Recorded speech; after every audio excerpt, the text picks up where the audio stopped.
Hello, Namaste from Boudhanath Stupa. Behind me rises one of the most powerful spiritual structures on earth, Boudhanath Stupa. But this isn't just a monument. This is geometry with intention. It is stone with direction and architecture that points upward. Here, standing in front of you, is Boudhanath Stupa, axis of ascent. Not just a monument, not just a relic, but a very intricate map, geometrical map, built in the 5th century along an ancient Himalayan trade route linking Kathmandu to Lhasa. This was more than a religious site. It was a convergence point. Merchants, monks, mystics, all orbiting this silent geometry. Yet people come here and seek comfort and spiritual uprise and to ascend into a more spiritual strength. And that's why I'm here, to discover the power of Boudhanath Stupa. Life isn't always about just moving forward. It's about the ascent. It's about the rise. Every great civilization that knew something deeper was built upward. Today we decode why. Boudhanath Stupa from the 5th century during the Lachivi dynasty. Namaste, and here we are at Boudhanath Stupa, and we are going to walk clockwise according to this half sphere representing Earth and according to the calendar in the solar year. Boudhanath Stupa stands directly in the Kathmandu Valley. Its measurements are 36 meters by height and 36 meters in diameter. The unique mandala pattern is also designed for pilgrimage for people to walk in circular patterns. It all has deep meaning. This is vertical architecture, not horizontal expansion. It's a vertical ascent. The mandala layout is deliberate. Every proportion is symbolic. Every measurement intentional. This isn't decoration, it's encoded cosmology. You don't just look at Boudhanath, you move around it, clockwise, step by step. As you see the locals and visitors walking clockwise, as if they're walking in spirit, ritual, and prayer, descending back in time to an ancient time of an ancient trade route here in Nepal.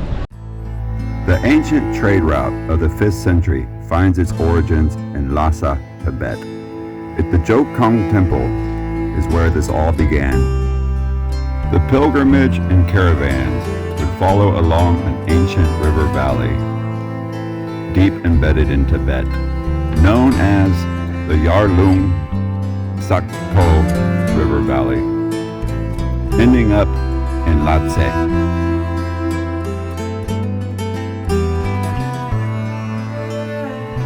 From Lhasa is where the ascent begins, with high vertical climbs reaching up to 5,000 meters, known as the Gayatsola Pass, eventually descending down into Nepal and then eventually into the Kathmandu Valley.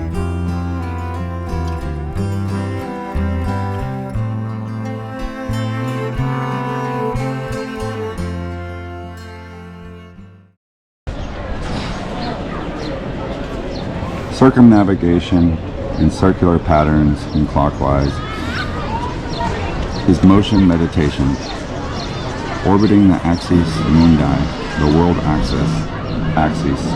The same idea appears in sacred mountains, pyramids, and ziggurats. Humanity has always built upward. So if you take a look up, we have different representations of each thing. Each thing has a significant meaning. The half sphere actually represents Earth, so it represents human knowledge, Earth, natural.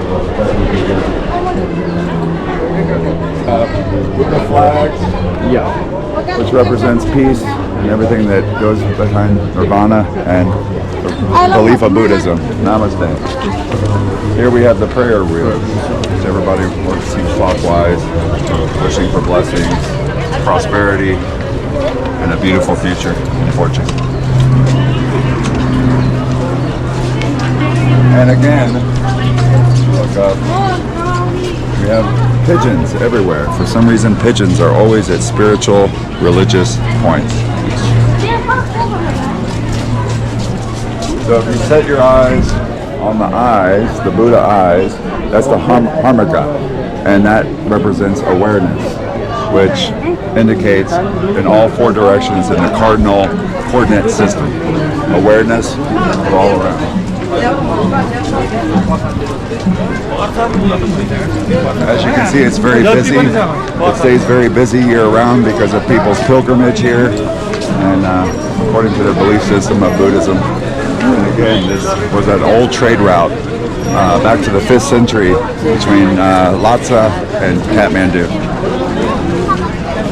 Now, if you look up at the steel with the iron, it's a 13-tier system, which is the ascending to the heavens. And notice that it's 13 tiers. It's one step at a time, so it's gradual. It is not overnight. It's not instant. And at the very top, we have the spire, which is reaching to the heavens, transcendence, and basically nirvana. It smells like Teen Spirit. Dhanyavad.